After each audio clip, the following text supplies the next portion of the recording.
There are new signs of strength for the Kamala Harris presidential campaign, including new poll numbers and an impressive financial haul of over $200 million during the first week of her candidacy. So for more on all of this, I want to bring in CBS News chief White House correspondent Nancy Cordes. All right, so over the weekend, Harris saw a boost in her favorability while Trump saw a decline. And usually, I mean, we're just talking about sort of small percentages, but right. The way things work nowadays, even a small movement is a big deal. So what are the new polls telling us?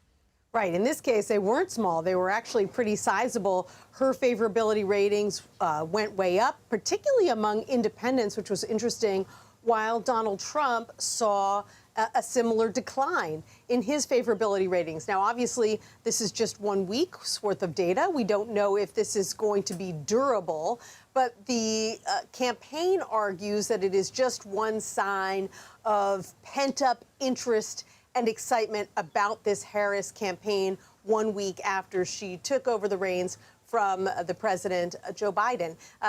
They point to the polling, but they also point to the fact that she raised $200 million in just 1 week, which is just this unheard of figure.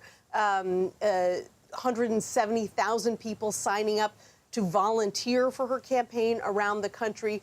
They argue that these are signs that she is going to be able to go the distance, but obviously we'll have to watch these polls in the weeks to come to see if this is, not just a 1 week bounce, a sign of short-lived euphoria, but something more long-lasting.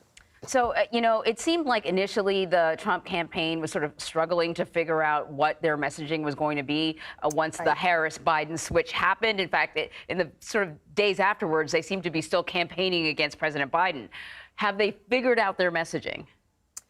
Well, former President Trump tried out a series of personal attacks this weekend. We'll see how those go over.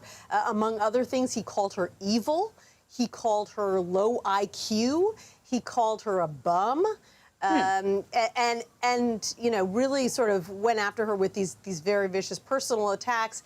And so the question is, how do voters feel about that? What do they think that that's effective? Certainly, Vice President Harris has kind of picked up a thread that Tim Walz, the Minnesota governor, first laid down when he basically said that J.D. Vance and Donald Trump are weird.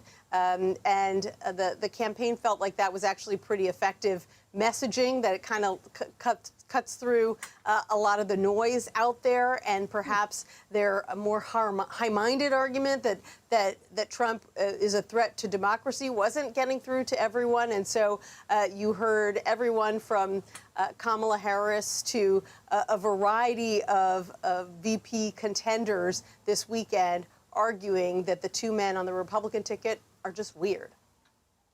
Okay, Nancy, thank you very much. You're welcome.